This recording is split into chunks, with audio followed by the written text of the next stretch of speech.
Hi everyone. Today's lesson and discovery is going to be about number systems and the concept of closure. We're also going to talk about rational and irrational numbers, how we define them, and some properties about those types of numbers.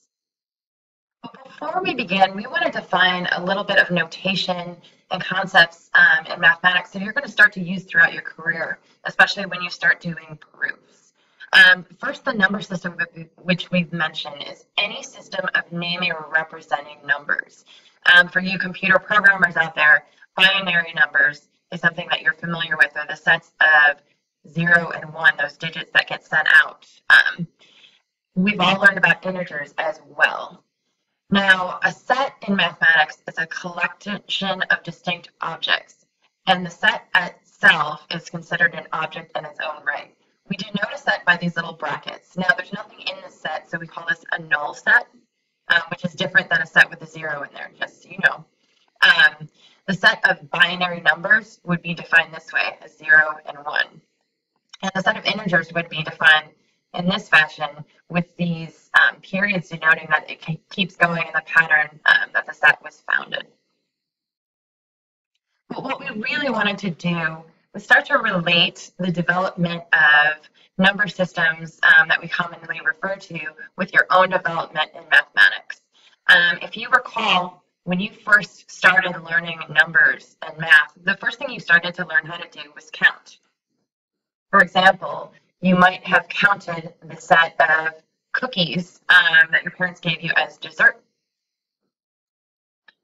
We actually call that process, or those numbers, counting numbers or natural numbers. Natural numbers is what we typically refer to them now in math, but they do represent numbers that we count, such as 1, 2, 3, 4, 5, and continuing on. If you were counting cookies, you probably wanted to be in that dot, dot, dot range.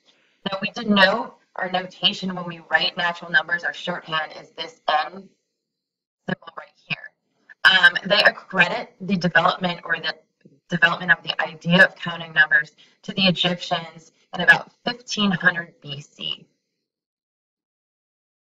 Now, the next number that you probably learned in your evolution of math is 0, because after you got in trouble for something, your parents probably told you that you were getting 0 or no cookies at dessert.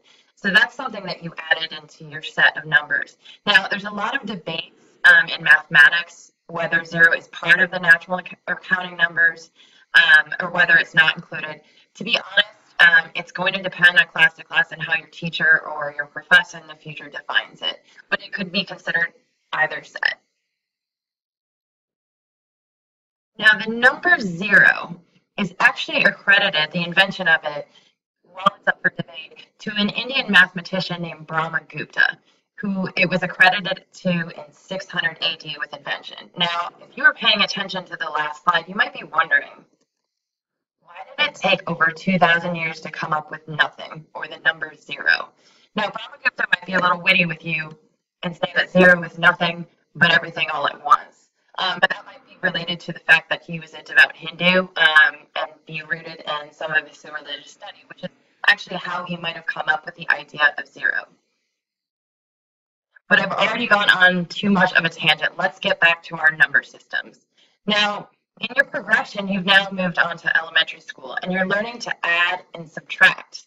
And all of a sudden, you come up with the idea that you now have negative numbers. So we've added additional numbers, or we've expanded our number set from those natural numbers to integers. Now, integers are denoted by this Z symbol. And you might be asking yourself, why is it a Z? There's not even a Z in the word integers. That's actually from the German word Zahlen. I might be mispronouncing that. I'm sorry, I don't speak German. So those in German this semester are going to have to help me out. And that means numbers in German. And that's how we came up with that. Now we move on to your middle school and mathematical careers. And in middle school, you started to work with multiplication and division. You actually probably started that process in elementary school and in the beginning of middle school, but then you started working with something called fractions, which you worked with a lot in your homework last night. And those we define as rational numbers. We're going to get into more of what rational numbers are and defining them as part of your assignment today. So I'm not going to go into too much details, but we denote the symbol for fractions actually with a Q. And if you're asking why Q, that's actually Italian, and that's for the word quotient. And if the word quotient is familiar to you, it should be, because when you perform long division back in middle school, it was this part of your long division problem right here. Well, we're about to expand your concept of number systems and expand those number systems that you've seen already even further with irrational numbers. Now, when I say irrational numbers, students typically point out the first one that comes to mind is pi. That's the first one you guys have probably learned. Now, irrational numbers don't have their own symbol or system. What we do is we combine irrational numbers and those rational numbers that we're going to get into today, and we call those real numbers, which we define with the R, obviously the R for real. And we really came to a conclusion on defining the set of real numbers around 500 BC. So you can see we're kind of moving all around the timeline with the development of numbers. The other kind of numbers we're going to learn about and study and work with in this unit are complex numbers. This is an extension to those real numbers, or something you've heard of, this I, or an imaginary number. Complex numbers are denoted by C, this notation, and we're going to talk about and learn about those later on, so I'm not going to describe them, but they really came into play around 1500 AD, and they're so big in technology these days. In fact, we wouldn't have cell phones without complex numbers.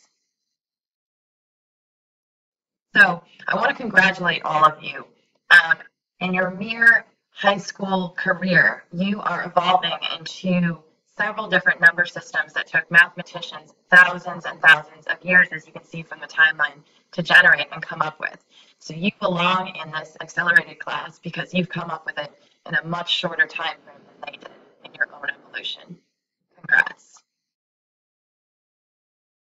And maybe down the road, you'll learn about another system called quaternion numbers.